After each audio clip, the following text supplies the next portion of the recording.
Hi, I'm Mayor Jim Dodge with this week's board meeting brief.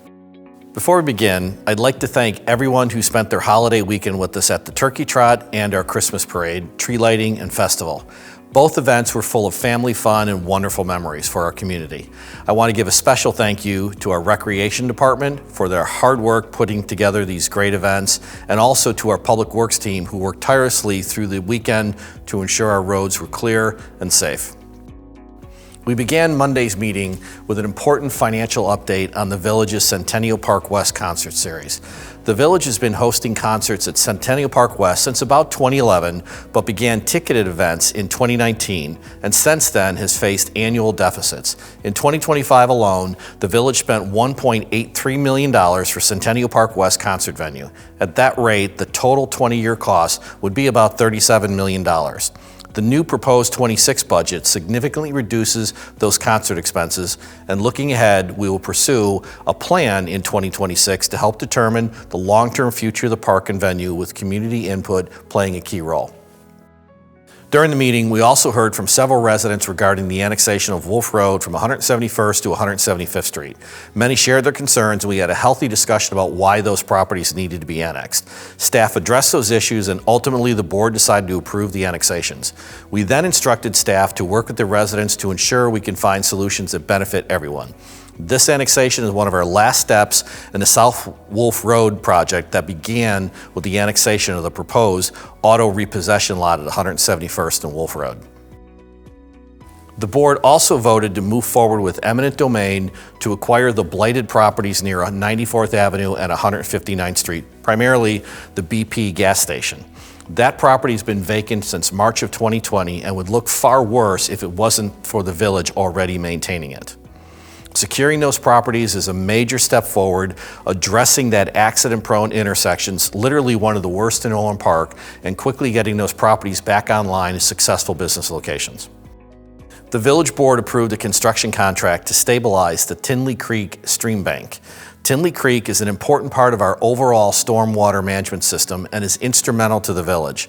The creek has been eroding for years, and the Village doesn't own the creek itself. Our engineering department secured a $3.7 million grant in funding, which has worked closely with the homeowners to move the project forward. It's been a long time coming, and I'm glad to see it underway.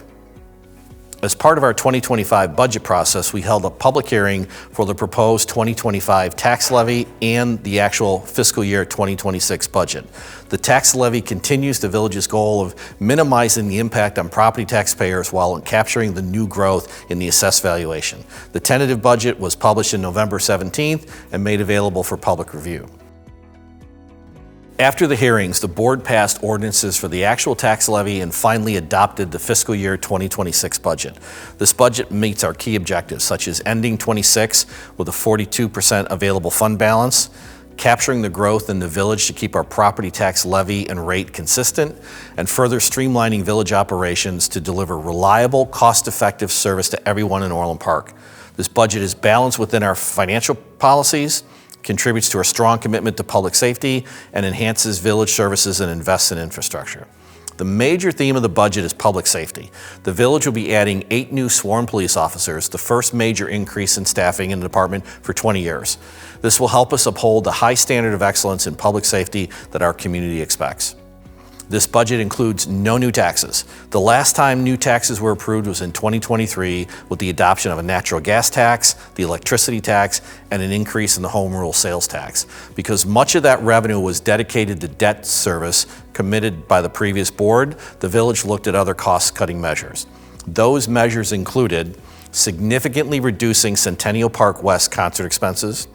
We will save $7 million over the next 5 years by moving to a new health insurance carrier.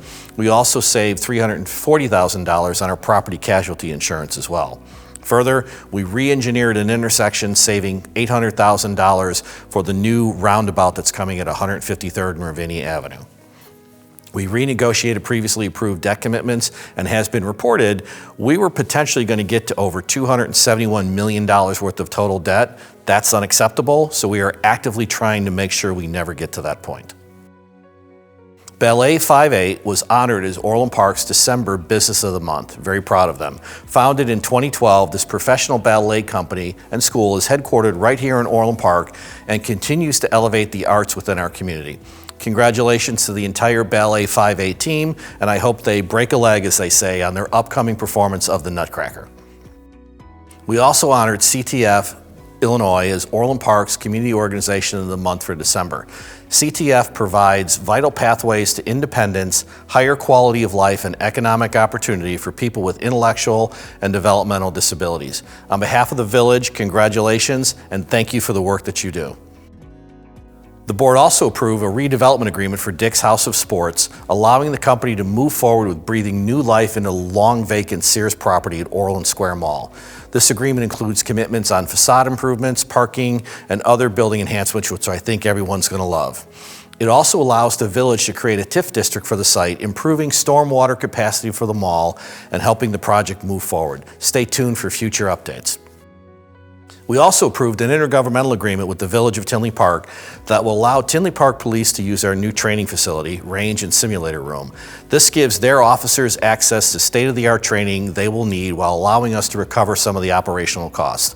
I'm very proud to support our neighbors and strengthen public safety in both communities. And thank you to Tinley Park for letting us use their range when we needed it. I'm pleased to share that the board passed a resolution supporting the Illinois America 250 commemoration. Next year marks the 250th anniversary of our nation, and this resolution begins our work of integrating that milestone into our village events, programs, and facilities. Finally, the village board approved and released a settlement agreement for William Sanchez versus Orland Park. This settlement closes out this matter so we can refocus our effort back towards the future of this community. Thank you for staying engaged with what's happening in our town. As always, please reach out with your thoughts, questions, or ideas. Together we can build a stronger, brighter future for Orland Park. Thank you again, and I'll see you around town.